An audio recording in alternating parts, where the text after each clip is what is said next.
A prática esportiva é uma verdadeira religião. Certo, é uma cerimônia religiosa. Acredite ou não, o esporte é uma religião. Sim. E entre o esporte e a religião, existem muitos tipos diferentes de denominações. Denominação diferente. Além disso, no esporte existem diferentes modalidades. Certo. Essa modalidade naquele período, usado para se referir à denominação.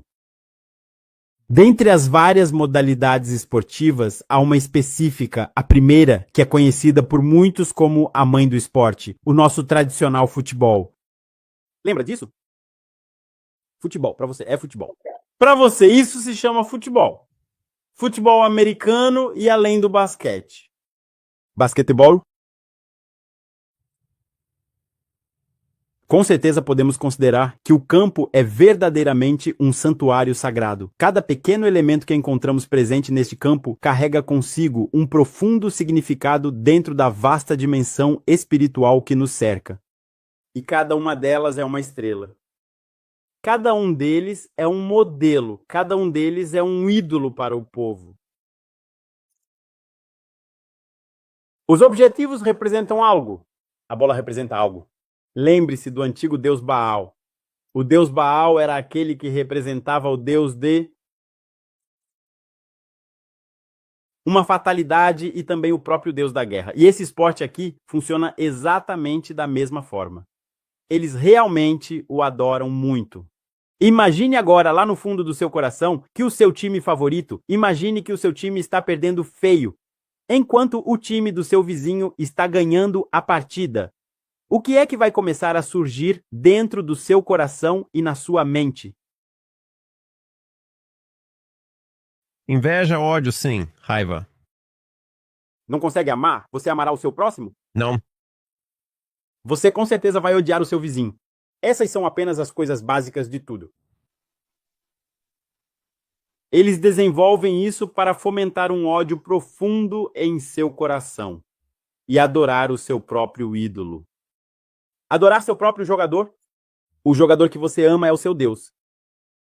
Naquele momento você se esquecerá de que é cristão. Portanto, as coisas ao seu redor destruirão sua espiritualidade. Certo, certo. É uma armadilha para pessoas que não entendem que estão participando de uma cerimônia religiosa pagã. Sabe, há muitos incontáveis cristãos aqui que acham que esportes são inocentes.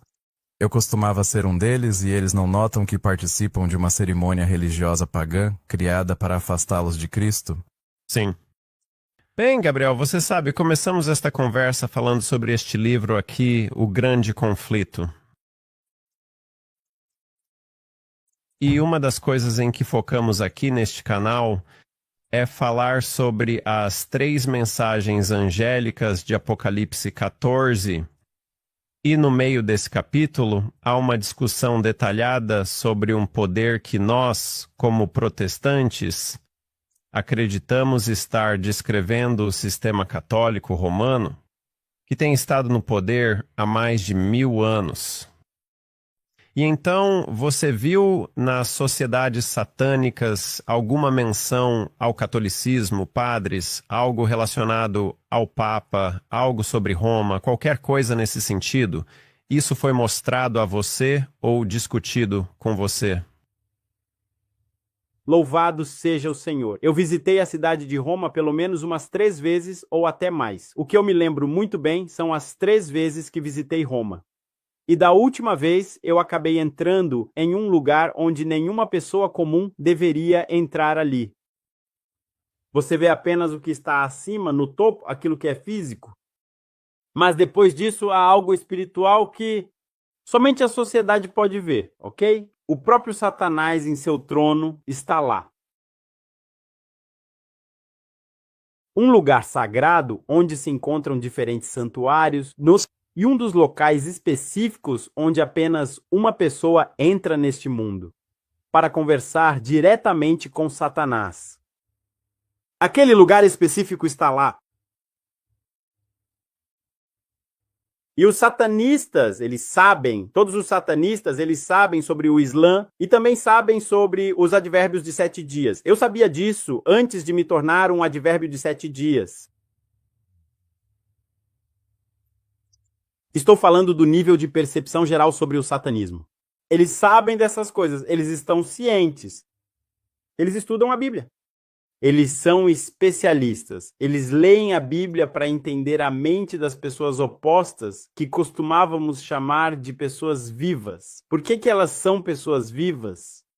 Porque elas estão conectadas com a vida eterna, com Deus. Para todos aqueles que estão conectados com Deus, eles costumavam chamar de vivos. E para mostrar a eles, você precisa entender suas mentes e então ir com algo que pareça com aquilo em que eles acreditam.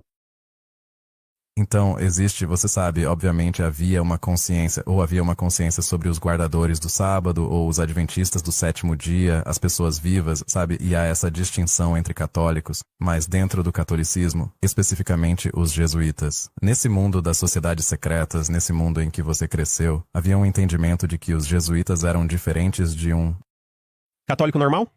Os jesuítas, na realidade, eles são apenas um grupo de... Na verdade, na sociedade secreta, eles são tipo... Se você estiver falando de países, por exemplo, ok? Diferentes países, assim como o budismo, o hinduísmo, diferentes religiões muçulmanas. Lá, eles são muçulmanos. Eles não são... São as pessoas que seguem a religião cristã dentro da Igreja Católica? Eles estão unidos por um propósito, porque o propósito é o mesmo. O objetivo dos jesuítas e dos satanistas é o mesmo? Sim, o objetivo é o mesmo. As mesmas pessoas, de maneiras diferentes, em diferentes países, diferentes religiões, elas estão lá. Eles não estão restritos a serem apenas semelhantes. Católicos? Não, eles não são. Lembre-se, o primeiro sistema de adoração não é apenas o católico. O catolicismo é apenas um dos... Quando se fala sobre a Babilônia. É uma denominação, é isso que você quer dizer. Babilônia, nosso primeiro sistema de adoração, é extenso. O esporte realmente vem em primeiro lugar. Está tudo bem? Você se lembra do capítulo 16 de Apocalipse? Foi mencionado anteriormente que 3 espíritos malignos saem das bocas do dragão, da besta e do falso profeta. Com certeza, esses 3 sistemas complexos exercem um grande controle, de forma contínua, sobre o vasto mundo em que vivemos hoje. Mas eles estão unidos. Ok? Eles estão unidos. A razão fundamental pela qual a Bíblia menciona o vinho da Babilônia não se restringe apenas ao sistema católico romano. O sistema público é um dos únicos, como a própria Bíblia chega a dizer, um dos que chamamos de besta. Tudo bem? A besta. Não é apenas a fera. Além disso, há dragões. Não é só dragão. E existem diversos sistemas diferentes que podemos observar. O culto, a religião, a economia, o esporte e até o entretenimento. É uma forma completamente distinta de ver as coisas, mas a essência do vinho permanece exatamente a mesma em todos eles. A teoria é a mesma.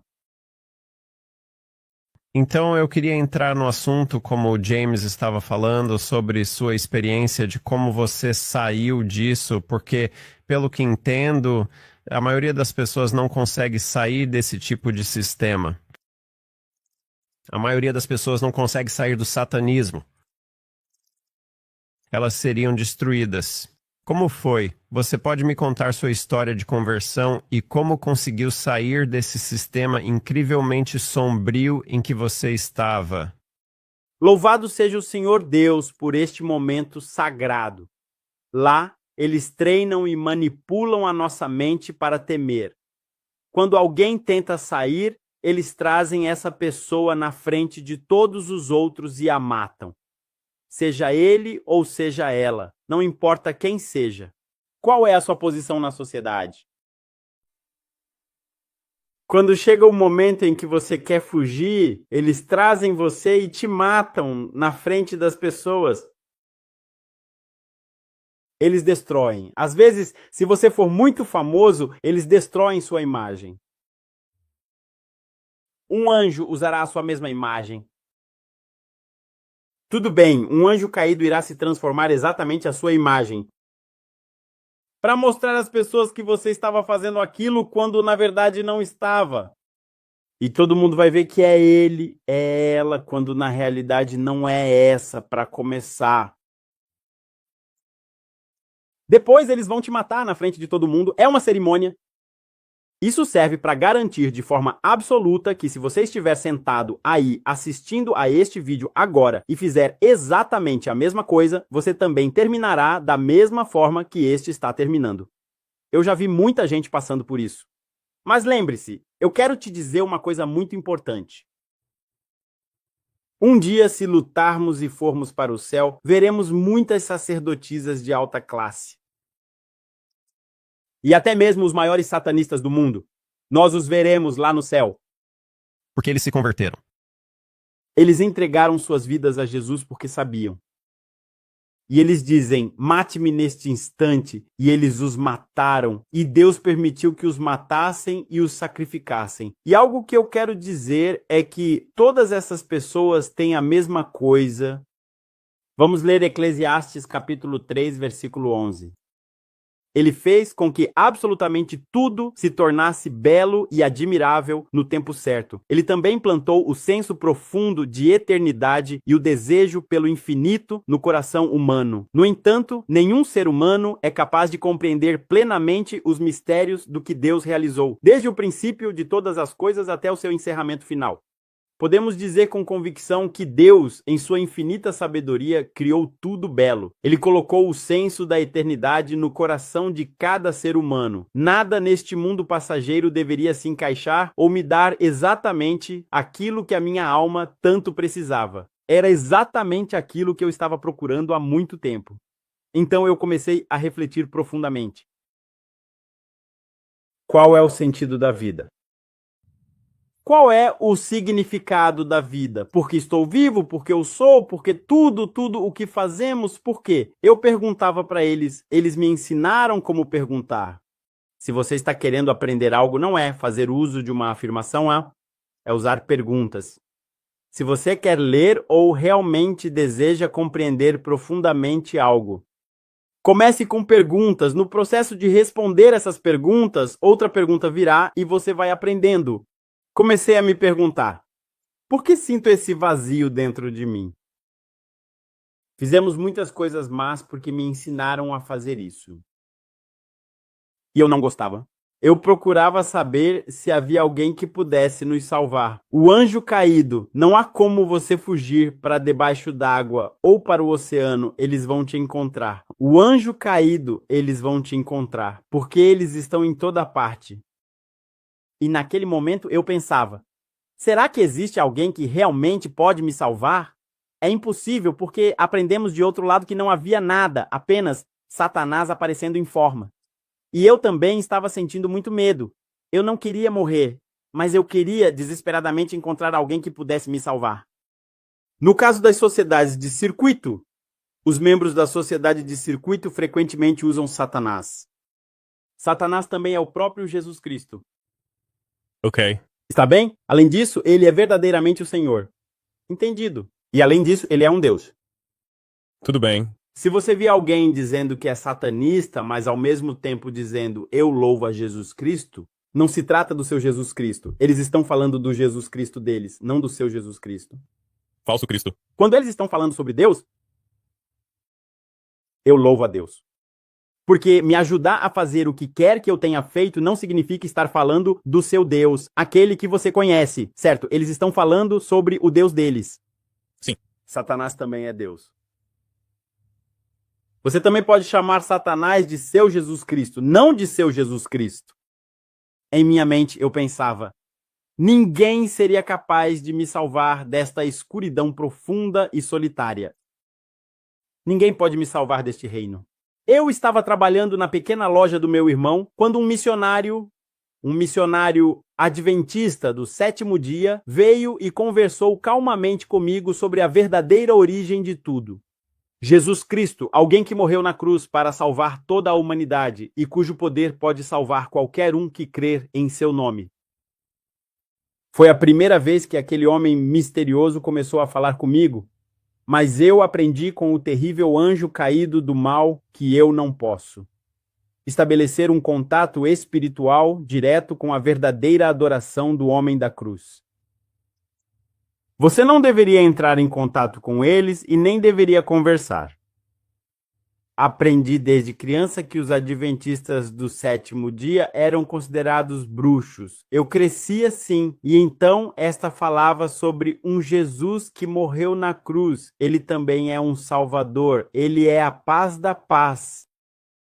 Ele disse: ora, Jesus, que morreu na cruz, era Deus, mas se fez homem e morreu na cruz para nos salvar do pecado. Ele tem o poder de salvar qualquer pessoa. Eu disse: ok, você tem certeza de que esse Jesus de quem você está falando tem mais poder do que o meu Jesus?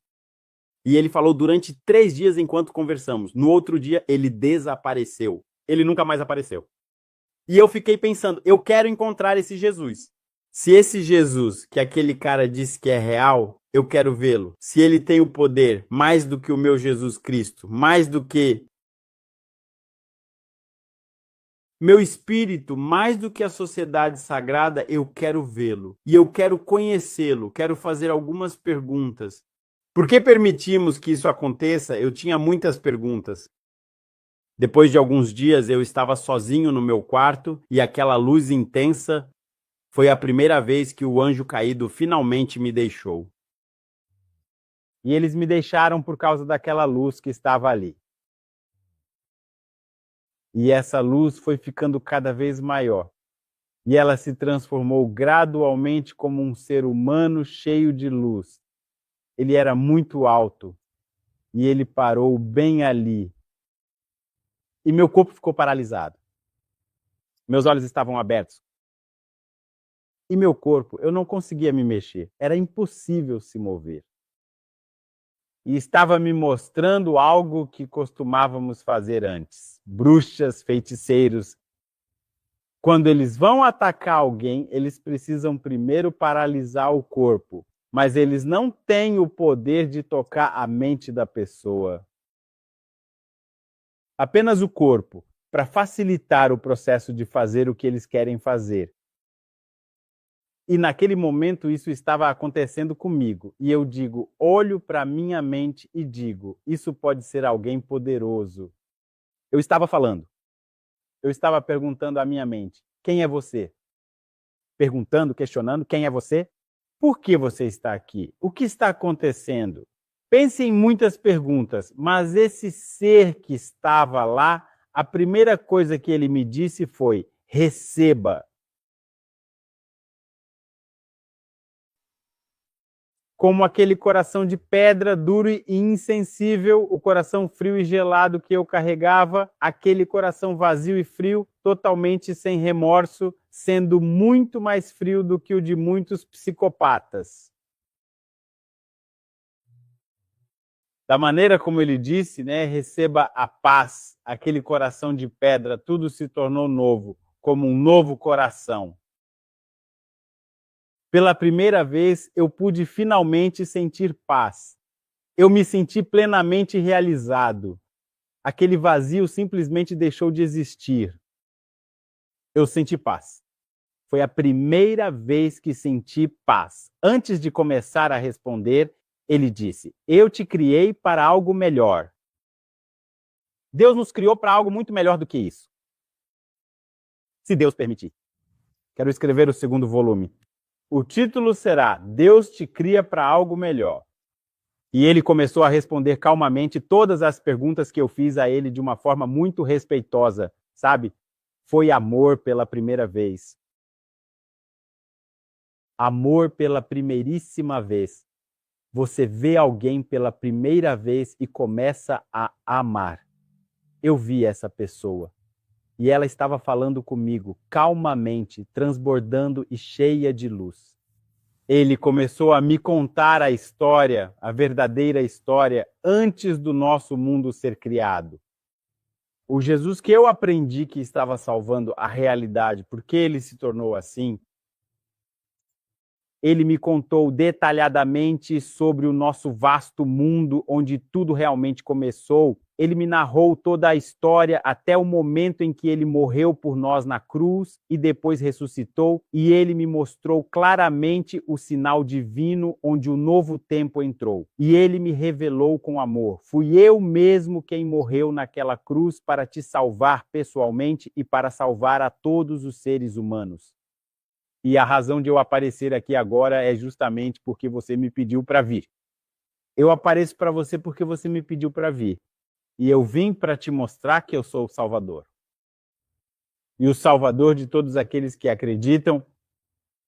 A partir desse momento nós conversamos. Conversamos muito. E ele disse, eu não posso falar sobre aquilo que você já sabe. Eu preciso te contar aquilo que você não sabe. O que eu não sabia era sobre toda a verdadeira história dele. Porque eu recebi a história, mas inverti a história. Porque para mim eu estava certo daquele lado, mas agora eu vi por mim mesmo que eu estava errado. Estava lutando contra o meu Criador, contra o meu verdadeiro Pai, contra o verdadeiro sacerdote, contra o verdadeiro Jesus Cristo. Aquele que morreu por todos nós na cruz.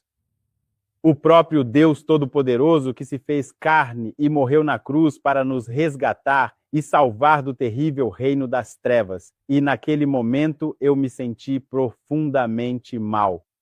E eu disse, Senhor, perdoa-me de coração.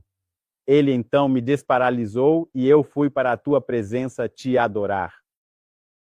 Ele não disse não. Eu fui, me ajoelhei diante dele e entreguei minha vida a ele. Eu disse, por favor, me proteja daquilo.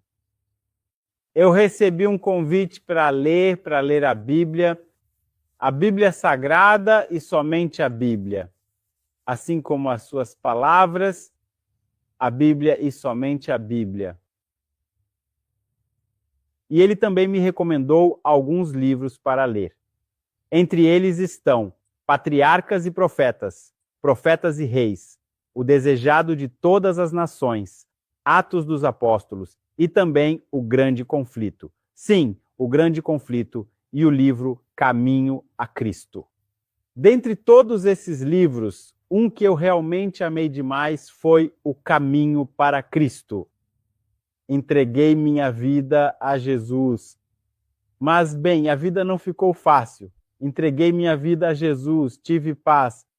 Mas logo a perseguição começou. Eu sinto que Deus está sempre comigo. Deus está comigo. Não importa qual seja o tamanho da batalha. No momento em que eu precisar invocar Jesus conforme a sua promessa, e durante todo o tempo em que vocês invocarem o meu nome com fé, eu certamente estarei lá.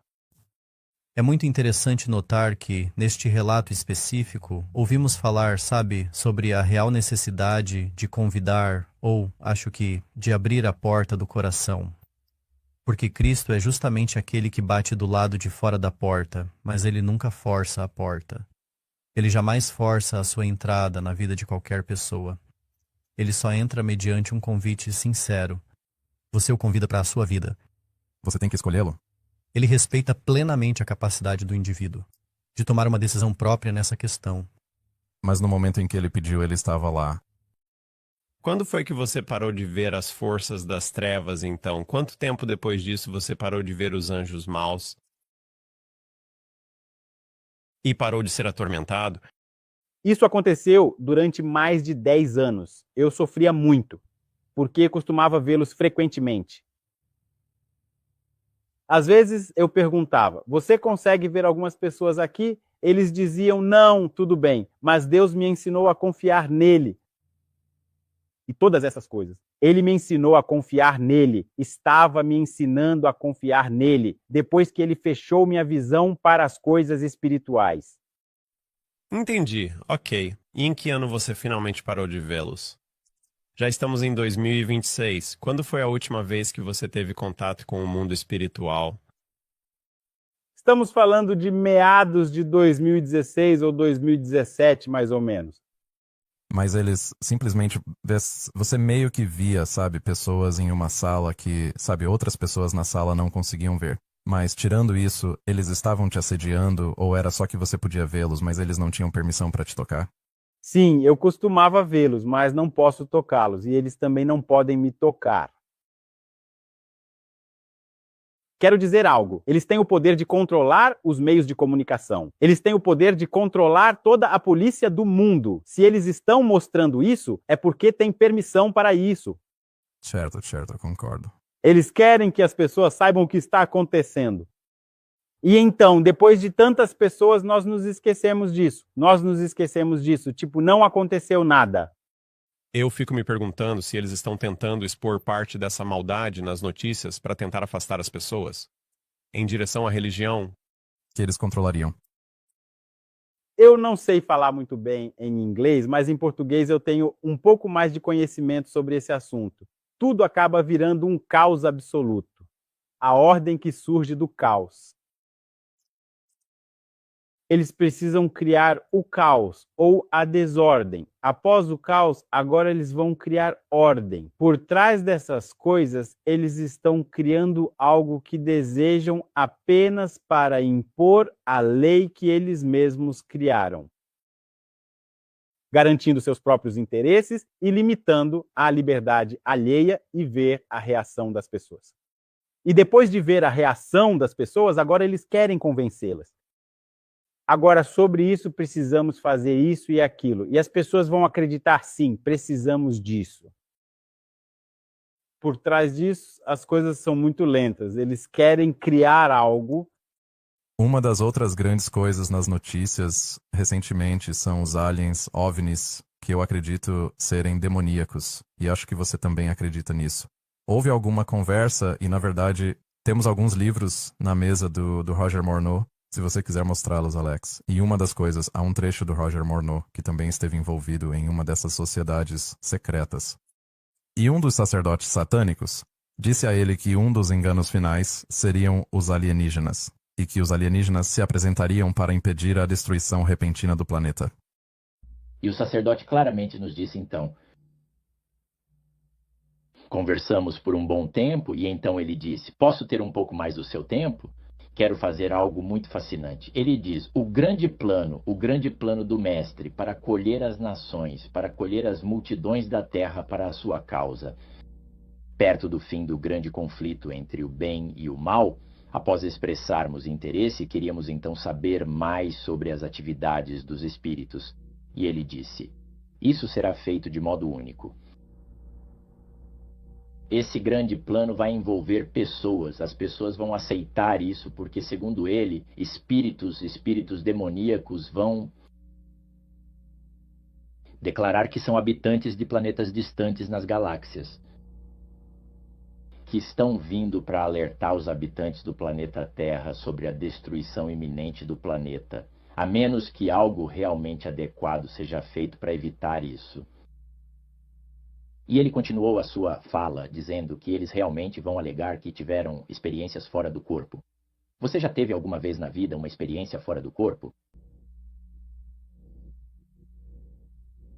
Dizem que algumas pessoas são capazes de, elas acreditam em sua alma imortal.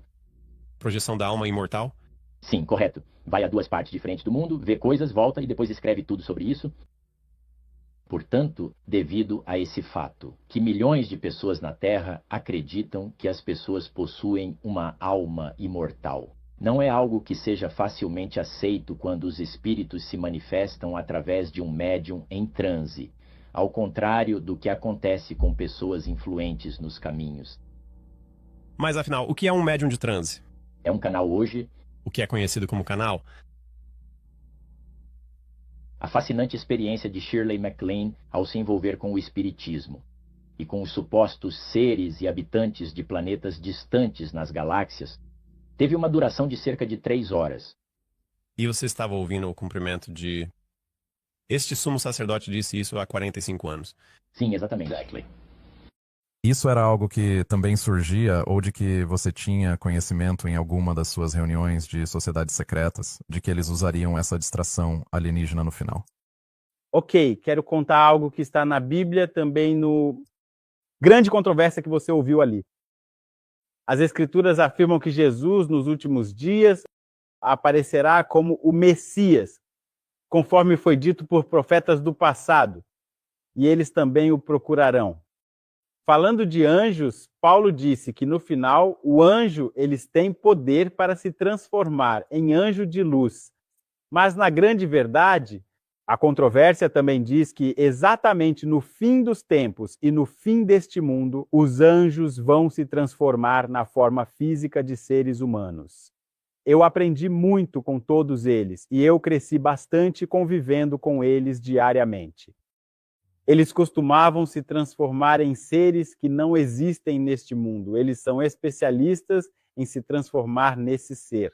Que as pessoas precisavam acreditar que eles existiam para destruir a mente das pessoas, que não havia anjo caído, apenas alienígenas. Eles apareceriam em diferentes formas e no que as pessoas considerariam alienígenas. Mas os anjos caídos, os alienígenas de que você está falando, que usam o todo, usam a política, né, a economia, são anjos caídos. Outra expressão é anjos caídos. Estamos morando juntos.